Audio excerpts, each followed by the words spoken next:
Hello students, welcome to the English online classes. आज हम past indefinite tense को समझेंगे। इस टेंस में मुख्य क्रिया के साथ गया, लिया, दिया, सोया, दी, ली आदि का प्रयोग होता है। इस टेंस में कभी भी है, हो, हूँ या फिर था, थी का प्रयोग नहीं होता। जैसे कि राम घूमने गया, सीता रोने लगी, लोगों ने चाय पी, मैं घूमने गया आदि। आइए हम अफर्मेटिव सेंटेंस सकारात्मक वाक्य को देखते हैं। इसका सूत्र होता है सब्जेक्ट प्लस वर्ब का second form plus object. Subject चाहे सिंगुलर हो या प्लूरस हो, रूल एक जैसे होते हैं। चलिए आइए देखते हैं हम। राम घूमने गया, Ram went for a walk. Went is the second form of go. उसने एक पत्र लिखा, he wrote a letter. Wrote is the second form of write. इसी प्रकार से बाकी के उदाहरण भी आपके सामने हैं। आइए हम नेगेटिव सेंटेंस को देखते हैं। रूल जो है उसका subject plus did not plus verb का फर्स्ट फॉर्म प्लस ऑब्जेक्ट। इसमें राम घूमने नहीं गया, Ram did not go for a walk. उसने एक पत्र नहीं लिखा, he did not write a letter. इसी प्रकार हम देखेंगे interrogative sentence. W H family अगर हो तो आप सामने लगाइए, अन्यथा आप डेट से शुरू कर सकते हैं। तो देखिए, डेट प्लस सब्जेक्ट वर्ब का first form plus object plus question mark. आप क्वेश्चन मार्क नहीं लगाते हैं तो ये इंट्रोगेटिव सेंटेंस नहीं कहलाएगा। प्रश्नवाचक वाक्यों में हेल्पिंग वर्ब मतलब डिड सब्जेक्ट से पहले आ जाती है, और अगर वाक्य में डब्ल्यू एच फैमिली जैसे who, why, when, what, which, until, when, since, when, how long आदि का प्रयोग हो तो वो सबसे पहले ही प्रयोग की जाती है। जैसे कि क्या राम घूमने गया, did Ram go for a walk. उसने पत्र क्यों लिखा, why did he write a letter. हमने गलती कब की, when did we make a mistake. जब हम नेगेटिव इंट्रोगेटिव सेंटेंस को देखते हैं तो उसके सूत्र में कुछ इस प्रकार से परिवर्तन हो जाता है। जैसे कि देखिए, W H family plus did plus subject plus not plus verb का first form plus object plus question mark. क्या मैंने उसे प्यार नहीं किया, did I not love her. लोग स्टेज पर कब तक नहीं आए, until when did people not come on the stage. उसने ऐसा क्यों नहीं किया, why did he not do so. आइए हम अगले टेंस की ओर चलते हैं जो कि है पास्ट कंटिन्यूअस, जो कि इसी का एक सेकंड पार्ट है। इस टेंस में मुख्य क्रिया के साथ रहा था, रही थी, रहे थे आदि का प्रयोग होता है। जैसे कि राम घूम रहा था, सीता नाच रही थी, लोग घूम रहे थे, मैं घूम रहा था आदि। इसका अफर्मेटिव सेंटेंस होता है, इसका सूत्र होता है मतलब सब्जेक्ट वॉज या वर्ब प्लस वर्ब का फर्स्ट फॉर्म प्लस आईएनजी अर्थात वर्ब का फोर्थ फॉर्म भी आप बोल सकते हैं प्लस ऑब्जेक्ट। सिंगुलर सब्जेक्ट के साथ वॉज लगेगा और प्लूरल के सब्जेक्ट के साथ वर लगेगा। मैं घूमने जा रहा था, I was going for a walk. Subject I first person singular subject है इसलिए वॉज लगा। लोग स्टेज पर नाच रहे थे, people were dancing on the stage.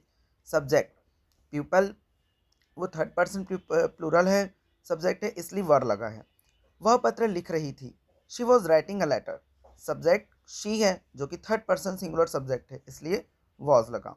आइए हम निगेटिव नकारात्मक वाक्य को देखते हैं। सब्जेक्ट प्लस वॉज या वर्ब प्लस नॉट, हमेशा ध्यान रखिए कि हेल्पिंग वर्ब का नॉट लग जाता है, फिर वर्ब का फोर्थ फॉर्म होगा प्लस ऑब्जेक्ट, या फिर वर्ब के फर्स्ट फॉर्म में आईएनजी लगाएंगे, उसी को हम फोर्थ फॉर्म कहते हैं। राम घूमने नहीं जा रहा था, Ram was not going for a walk. वह तुम्हारे बारे में नहीं सोच रहा था, he was not thinking about you. Interrogative प्रश्नवाचक वाक्य। डब्ल्यू एच फैमिली अगर हो तो आप लगाइए, अन्यथा आवश्यकता नहीं है। इसमें was verb plus subject plus verb का first form plus ING plus object plus question mark होगा। तो देखते हैं हम। राम कहाँ जा रहा था, वेयर वॉज राम गोइंग। वह क्या कर रही थी, वॉट वॉज शी डूइंग। क्या लोग स्टेज पर नाच रहे थे, what people dancing on the stage. अब हम अंतिम निगेटिव इंट्रोगेटिव देखते हैं इसका नकारात्मक प्रश्नवाचक वाक्य। अगर डब्ल्यू एच फैमिली हो तो आप लगाइए, उसके बाद वॉज ये वर्ब, सब्जेक्ट नॉट, वर्ब का first form plus ING plus object question mark. Mummy क्यों नहीं डांट रही थी, why was mom not scolding. क्या वह घूमने नहीं जा रहा था, was he not going for a walk. क्या यशी नहीं लिख रही थी, वॉज यशी नॉट राइटिंग। आइए हम उसके बाद देखते हैं पास्ट कंटिन्यूअस के बाद हम देखते हैं पास्ट परफेक्ट टेंस। इस टेंस में मुख्य क्रिया के साथ चुका था, चुकी थी, चुके थे, लिया था, दिया था, दी थी, ली थी आदि का प्रयोग होता है। राम घूम चुका था, सीता नाच चुकी थी, लोग घूम चुके थे, मैं घूम चुका था आदि। अगर मैं कहूँ मुझे घड़ी मिली थी तो सीधा मतलब है कि वह मुझे मिल चुकी है या मिल गई है। है ना। चलिए अफर्मेटिव सेंटेंस देखते हैं। सकारात्मक वाक्य, subject plus had plus verb का third form plus object. Subject चाहे सिंगुलर हो या प्लूरल हो, इसके साथ हैड का प्रयोग अवश्य होगा। राम घूमने जा चुका था। Ram had gone for a walk. मैं घूमने गया था। I had gone for a walk. लोग स्टेज पर नाच रहे थे। People had danced on the stage. Negative, subject plus had plus not plus verb का third form plus object. Abhishek school नहीं गया था। Abhishek had not gone to school. मैंने तुम्हें नहीं देखा था। I had not seen you. बच्चों ने होमवर्क नहीं किया था। Students hadn't done the homework. आइए इंट्रोगेटिव प्रश्नवाचक वाक्य को देखते हैं। डब्ल्यू फैमिली हो तो आप लगाइए, अन्यथा हैड से शुरू कर सकते हैं। फिर सब्जेक्ट वर्ब का third form plus object plus question mark. प्रश्नवाचक वाक्यों में हेल्पिंग वर्ब मतलब हैड सब्जेक्ट से पहले आ जाता है। इसको आप लोग सभी जानते हैं कि डब्ल्यू फैमिली क्या होती है। तो आइए हम सेंटेंस को देखते हैं।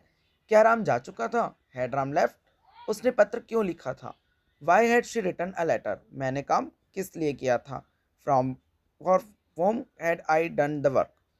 निगेटिव इंट्रोगेटिव सेंटेंस हम देखें तो यहाँ पर नकारात्मक प्रश्न में डब्ल्यू फैमिली को मैं पहले ही बता चुका हूँ। इसके बाद हैड, फिर सब्जेक्ट, फिर नॉट, वर्ब का third form plus object plus question mark लगेगा। क्या राम घूमने नहीं गया था? Had Ram not gone for a walk? क्या लोग स्टेज पर नहीं नाचे थे? Had people not danced on the stage? उसने पत्र कब तक नहीं लिखा था? Until when had she not written the letter. Past perfect continuous tense में हम आगे चलेंगे तो इस टेंस में मुख्य क्रिया के साथ रहा था, रही थी, रहे थे का प्रयोग होता है। बिल्कुल वैसे ही जैसे कंटिन्यूअस टेंस में होता था, बस फ़र्क इतना है यहाँ पर समय के बारे में बताया जाता है। जैसे कि आइए हम उदाहरण से समझेंगे। राम 2 घंटे से घूम रहा था। सीता 4 दिन से नाच रही थी। लोग 10 बजे से घूम रहे थे। मैं सुबह से रो रहा था, आदि। समय के बारे में जानने के लिए सिंस या फॉर का हम प्रयोग करते हैं। सिंस का प्रयोग निश्चित समय के लिए और फॉर का प्रयोग अनिश्चित समय के लिए किया जाता है। इसके विषय मैंने आपको प्रीपोजिशन में बता दिया था। सिंस और फॉर कहाँ प्रयोग होगा, यहाँ आपको प्रेजेंट परफेक्ट कंटिन्यूअस टेंस पढ़ते वक्त बता दिया गया था। ठीक है, तो आइए हम देखते हैं अफर्मेटिव सेंटेंस।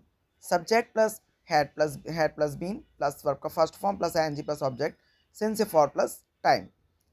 सब्जेक्ट चाहे सिंगुलर हो प्लूरल हो, हैड बिन का प्रयोग हमको करना ही है। राम 2 घंटे से घूम रहा था। Ram had been walking for 2 hours. वह 4 बजे से पढ़ रहा था। He had been studying since 4 o'clock। मैं सुबह से गाना गा रहा था। I had been singing a song since morning. अब हम निगेटिव सेंटेंस को देखते हैं। निगेटिव सेंटेंस में हैड के बाद नॉट लगेगा, फिर बिन लगेगा। उसके बाद फिर हम देखते हैं Ram had not bin walking for 2 hours। वह 4 बजे से नहीं पढ़ रहा था। ही had not bin studying since 4 o'clock। मैं सुबह से गाने नहीं गा रहा था।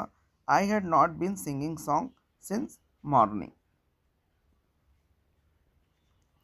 Interrogative sentence. W H family plus had plus subject plus been plus verb का first form plus NG plus object, since से फॉर प्लस टाइम। प्रश्नवाचक वाक्य में हेल्पिंग और हैड जैसे सब्जेक्ट के पहले आता है वैसे ही आएगा, इसमें कोई चेंजेस नहीं होगा। क्या वह सुबह से पढ़ रहा था? Had he been studying since morning?